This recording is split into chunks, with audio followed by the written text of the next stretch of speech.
Baiklah teman-teman, di sini saya akan menjelaskan tentang konsep kewajiban dan hak warga negara serta urgensinya dalam kehidupan berbangsa dan bernegara. Di sini perlu teman-teman ketahui secara umum kewajiban itu dapat diartikan sebagai suatu yang harus kita jalani, gitu. Sedangkan hak itu adalah sesuatu yang dapat kita terima atau yang harus kita terima.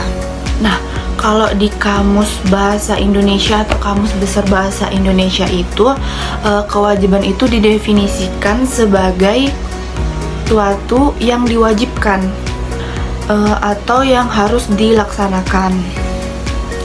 Kalau hak itu memiliki arti benar atau bisa dibilang kewenangan untuk melakukan sesuatu, karena hak itu sudah ditentukan oleh undang-undang di Indonesia.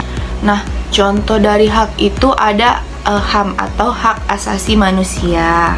HAM itu yang melekat pada diri setiap manusia dari dia lahir ke dunia. Nah, secara singkat gitu kan ya, kalau kewajiban warga negara itu segala hal yang menurut peraturan perundang-undangan yang ada di negara tersebut yang harus dilaksanakan oleh individu karena individu tersebut berada di negara tersebut. Nah, sedangkan hak warga negara itu adalah sesuatu yang dapat diterima oleh setiap individu.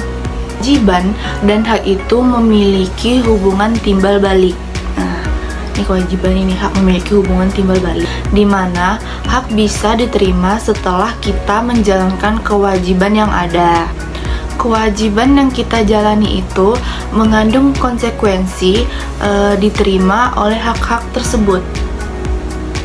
Contoh nih, warga negara itu kan berkewajiban untuk membayar pajak kepada negara. Nah, selanjutnya warga negara itu memiliki hak untuk menikmati fasilitas yang dibangun atau yang disediakan oleh negara dari hasil warga tersebut membayar pajak. Falsafah mendorong terciptanya keharmonian dalam sistem pemerintahan. Nah, hanya itulah materi yang dapat saya sampaikan. Saya lanjutkan ke materi yang selanjutnya. Materi selanjutnya yaitu latar belakang historis, sosiologis, dan politis tentang hak dan kewajiban warga negara. Nah, konsep dan kewajiban warga negara memiliki akar yang sangat panjang seiringi dengan sejarah peradaban manusia, dinamika sosial, dan sistem politis yang berbeda. Yang pertama, latar belakang historis. Nah, pada masa Yunani kuno, konsep kewarganegaraan ini pertama kali muncul di kota negara Yunani kuno, yaitu polis. Partisipasi aktif dalam kehidupan militer atau politik dianggap sebagai kewajiban utama warga negara tersebut. Namun, hak-hak pada masa itu terbatas pada kelompok tertentu, seperti laki-laki dewasa yang sudah lahir di polis tersebut. Selanjutnya, latar belakang sosiologis. Contohnya pada kebutuhan akan ketertiban sosial. Nah, dalam kehidupan bermasyarakat, tentu sangat dibutuhkan interaksi sosial antar individu agar tercipta ketertiban dan stabilitas. Kewajiban warga negara seperti menaati hukum dan norma sosial sangat berperan penting dalam hal ini. Materi selanjutnya, latar belakang politis. Nah, contohnya pada pembentukan negara bangsa. Nah, proses pembentukan negara bangsa modern membentuk konsekuensi adanya warga negara sebagai anggota yang sah dari negara tersebut. Negara memiliki kewajiban untuk melindungi hak-hak warga negaranya, sebaliknya warga negara memiliki kewajiban untuk setia dan berkontribusi kepada negaranya. Dinamika kewajiban dan hak warga negara dapat diwujudkan melalui harmonisasi yang seimbang, adil, dan berkelanjutan. Harmonisasi ini sangat penting untuk menciptakan masyarakat yang stabil dan sejahtera. Nah, harmoni antara hak dan kewajiban warga negara itu merupakan pilar yang sangat penting dalam kehidupan berbangsa dan bernegara. Untuk mewujudkan harmoni ini tidaklah mudah dan menghadapi berbagai dinamika dan tantangan. Yang pertama ada dinamika kewajiban dan hak warga negara. Yang pertama ada perubahan Undang-Undang 1945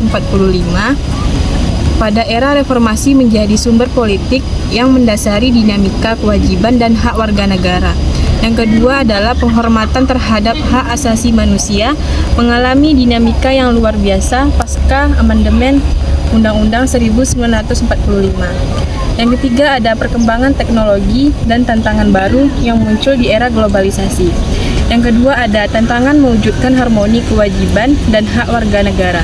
Yang pertama ada kesadaran masyarakat yang belum sepenuhnya memahami hak dan kewajibannya sebagai warga negara. Yang kedua, kesenjangan sosial yang dapat menghambat upaya mewujudkan keseimbangan hak dan kewajiban. Tiga, upaya mewujudkan harmoni kewajiban dan hak warga negara. Yang pertama ada meningkatkan kualitas peraturan hukum. Yang kedua, penegakan hukum yang efektif.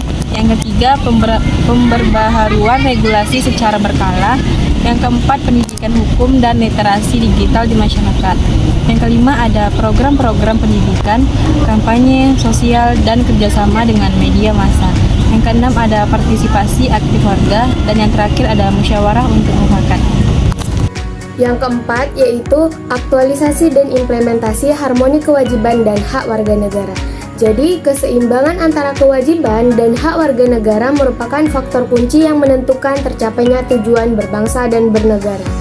Harmonisasi dapat terwujud apabila warga negara menjalankan kewajiban dan haknya sesuai dengan peraturan perundang-undangan, yang dimana artinya bukan kebebasan secara sebebas-bebasnya. Sebagaimana kita pahami bersama bahwa tujuan sebuah bangsa mendirikan negara adalah untuk mencapai kondisi ideal yang diharapkan. Hal serupa juga sering terjadi di Indonesia sebagaimana dapat kita lihat pada alinea keempat pembukaan Undang-Undang Negara Republik Indonesia tahun 1945 yang bunyinya, kemudian daripada itu untuk membentuk suatu pemerintah negara Indonesia yang melindungi segenap bangsa Indonesia dan seluruh tumpah darah Indonesia, dan untuk memajukan kesejahteraan umum, mencerdaskan kehidupan bangsa, dan ikut melaksanakan ketertiban dunia yang berdasarkan kemerdekaan, perdamaian abadi, dan keadilan sosial. Pernahkah teman-teman mendengar atau bahkan mengalami kejadian ketika kita akan mengurus administrasi ke kantor kelurahan yang tidak dapat langsung dilayani karena ada perbedaan data, kemudian ada juga bahwa penduduk yang umurnya sudah 17 tahun tetapi belum memiliki kartu tanda penduduk. Nah, persoalan ini merupakan contoh di mana kewajiban dan hak warga negara untuk upaya pemenuhan hak oleh negara tidak dapat berjalan harmonis. Yang pada satu sisi, pemerintah berkewajiban memberikan pelayanan kepada masyarakat berdasarkan data yang ada. Namun pada sisi yang lain, masyarakat belum menjalankan kewajibannya. Negara Kesatuan Republik Indonesia berdasarkan Pancasila dan Undang-Undang Dasar Negara Indonesia tahun 1945 pada hakikatnya berkewajiban memberikan perlindungan dan pengakuan terhadap penentu status pribadi dan status hukum atas setiap peristiwa kependudukan atau peristiwa penting yang dialami oleh penduduk. Proses pemberian perlindungan dan pengakuan ini dilaksanakan dalam administrasi kependudukan. Nah, pentingnya pendataan kependudukan, oleh karena itu setiap penduduk harus secara aktif melaporkan setiap peristiwa kependudukan yang dialami agar aksesibilitas terhadap pelayanan publik berjalan dengan baik. Beberapa hal yang perlu dilakukan pencatatan diantaranya pencatatan kelahiran, pencatatan perkawinan, pencatatan perceraian, pencatatan kematian, pencatatan penggantian nama, serta mengenai hak kewajiban penduduk ini terhadap administrasi kependudukan dijelaskan melalui Undang-Undang Nomor 23 Tahun 2006 tentang Administrasi Kependudukan. Jadi, perlu dipahami bahwa pendaftaran penduduk dan pencatatan sipil pada dasarnya menganut sel-sel aktif. Hal tersebut dapat dilihat pada pasal 3 Undang-Undang Nomor 23 Tahun 2006 yang dimana menerangkan bahwa setiap penduduk wajib melaporkan peristiwa kependudukan dan peristiwa penting yang dialaminya kepada instansi pelaksana dengan memenuhi persyaratan yang diperlukan dalam pendaftaran penduduk dan pencatatan sipil. Sel-sel aktif ini menghendaki negara maupun penduduk memiliki kewajiban yang sama dalam administrasi kependudukan, karena pada hakikatnya negara berkewajiban memberikan perlindungan dan pengakuan terhadap penentuan status pribadi dan status hukum atas peristiwa kependudukan dan peristiwa penting yang dialami oleh penduduk Indonesia, baik yang berada di dalam maupun di luar negeri. Contoh lainnya mengenai administrasi kependudukan, hak serta kewajiban warga negara dapat dilihat dari kasus orang yang bekerja di luar negeri secara ilegal.